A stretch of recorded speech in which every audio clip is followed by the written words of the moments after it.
Is I have a chemical manufacturing company, but most of my time is spent on other sort of social. Long Beach, California, and I'm professor of clinical medicine at UCLA and a proud member of board of directors of National Commission for Human Development.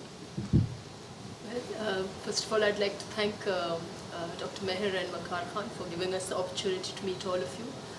My name is Nafisa Shah, and I'm a member of the National Assembly from the Pakistan People's Party. And I have presently I have an assignment to, I'm the chairperson of the National Commission for Human Development. I'm Parvez Lodi, president of Electronics, the company that pioneered the next generation of lighting, which is basically now everybody's familiar with, called LED, light emitting diodes. I'm also very involved in Pakistan, and I'm one of the founding members of National Commission for Human Development starting 2001. I'm Ahmed Malik, based in Orange County, California for the last 40 years. I'm a businessman.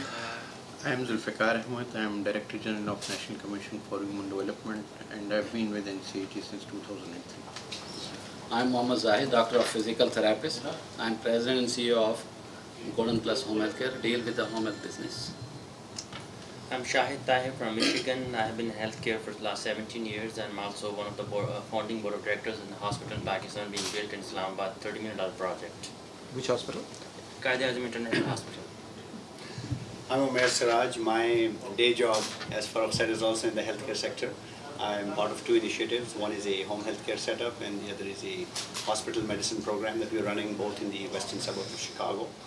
Hello, I'm Suleiman Hashmi. First of all, I'd like to thank you as the co-chair of the Resource Committee. The Pakistani CEOs all across the country being here is an honor for the city of Dallas. Hospitals in Texas that I own and operate. So we have a flourishing business. The healthcare field has been very good to us. We work very closely with physicians and do different integration models. So we're very thankful for the physicians being here as well. Ahmed, chapter for Apna, 2 years in a row, and just honored to be here. And now I'd like to request our VVIP guest Nafisa Shah to give some highlight the purpose of the visit. Anyway, thank you for this. It's a great privilege. I want to also thank all the board members of the PHDF who have supported this initiative and have organized this trip. The purpose of this trip was to come and meet with Pakistani Americans because, as I said, that NCHD is a unique organization. It's an organization that has a public face and a private face. The public face is massive, and I'll discuss that in a bit, but the private face is all the board members here who are largely from the imminent expatriate communities the world over. And I think it's Dr. Naseem Ashraf was the last chairperson. He did a tremendous job in putting this organization together. The public face is that we have the presence of the government in our board. And NCHD works in basically in primary health and in primary education all over Pakistan. We are present in 144 districts, and we have our basic theme in education is education for all. So we try to cover gaps in education in the public sector. So we try to reach even places where the government cannot reach. We have two important interventions in our in the districts.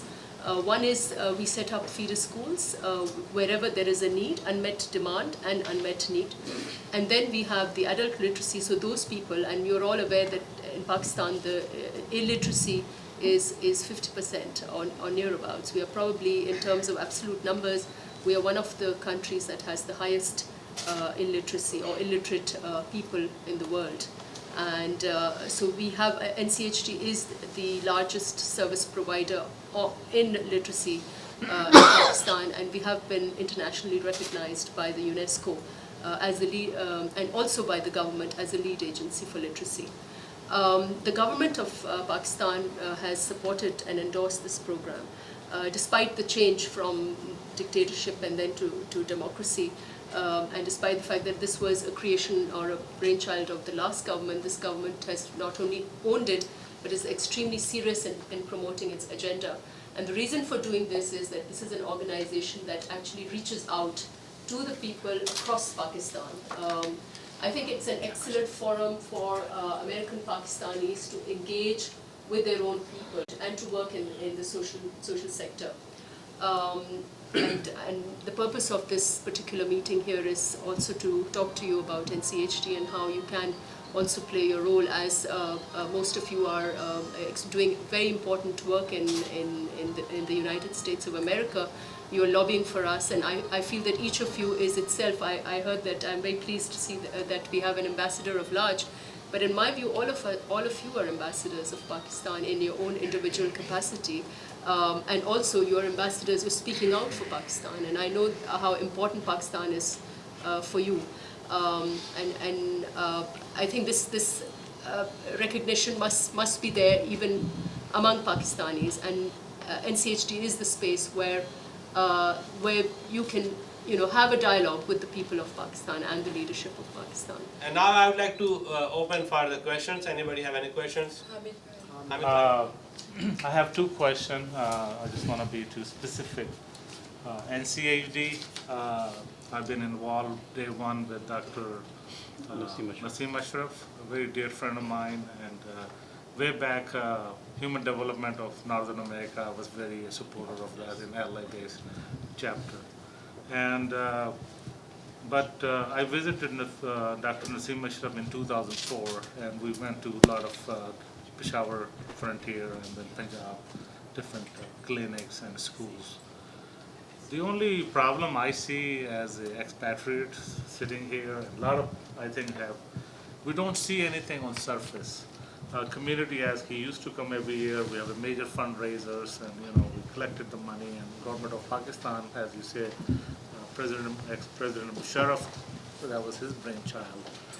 But people here, they question me, what NCHD doing, I know Parvez, I see his advertisement every week in Pakistan Link and all that.